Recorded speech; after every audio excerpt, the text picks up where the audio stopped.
this is Subi right up in front. Subi is our 17-year-old female. She is the most experienced doing programming. But we've got all three of them. Poppy is just joining us on stage. Now, does anybody remember what I called this training at the very start of the program?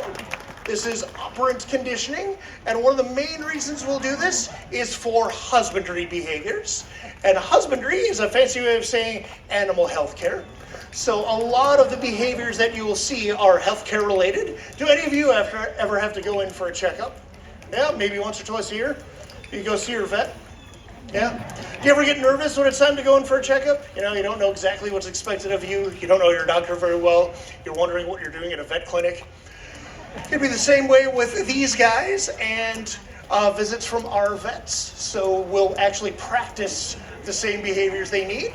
Have any of you ever had to go to a doctor's visit and collect rings? Probably not. That's okay. That's because not all of these behaviors are specifically husbandry related. Some are to give our animals a chance to work on their problem-solving skills.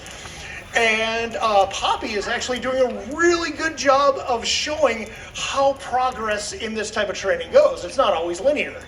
And one of my favorite little personality quirks of Poppy is that when she is learning a new behavior, she'll often throw out behaviors that she's more familiar with. Oh, do you want me to do this? Do you want me to do this?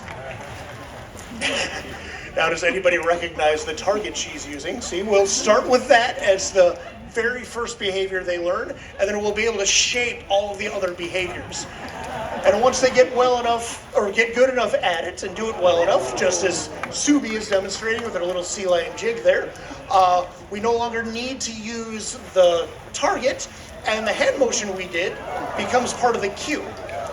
Now another reason we do this training is to let them express natural behaviors they may have in the wild. Poppy just demonstrated porpoising. That is something they would use to evade predators in the wild. Even Subi is impressed at her progress in porpoising. That's being a good sport, Subi. Can anybody think of what kind of...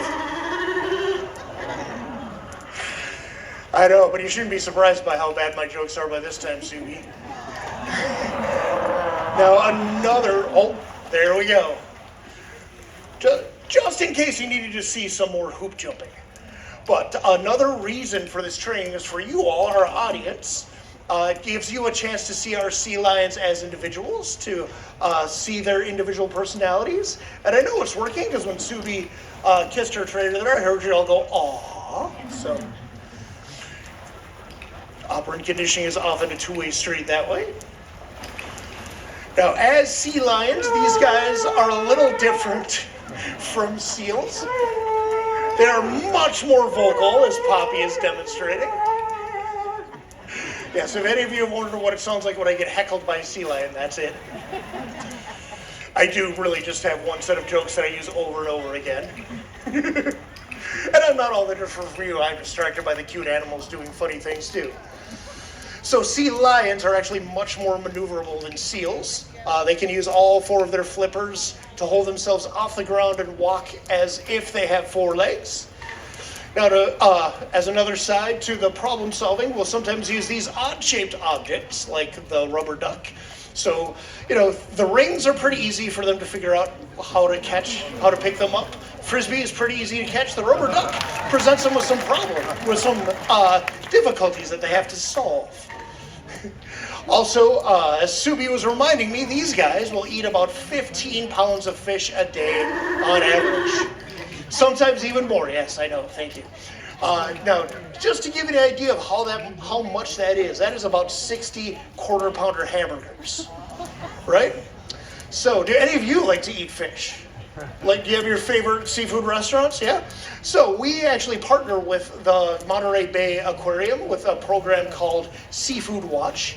And Seafood Watch actually allows you to look up your favorite restaurants and see how sustainably they source their seafood to make sure that these guys and their wild cousins can continue to get that much fish, basically allowing us to share. Now, I mentioned before that the last behavior they get or the last reward they get rather for their last behavior is the ice that was in the bottom of their bucket, soaking up all that fish juice.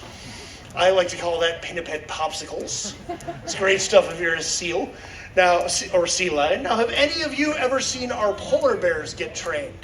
This training is so effective, we actually use it, yes, we know guys, we actually use it for almost all of our animals.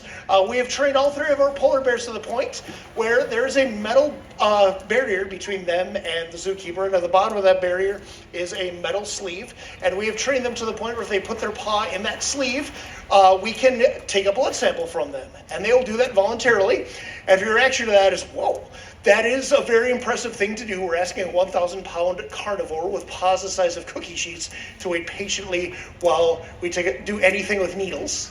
They can't even get me to do that. And they'll happily do that as long as they're getting their reward. Anybody want to guess what a polar bear reward is? They will get a 1-pound stick of frozen lard. It's great stuff if you're a bear. So I want to thank you all for joining us for our Sparky show this evening. And I will turn you over to Pete.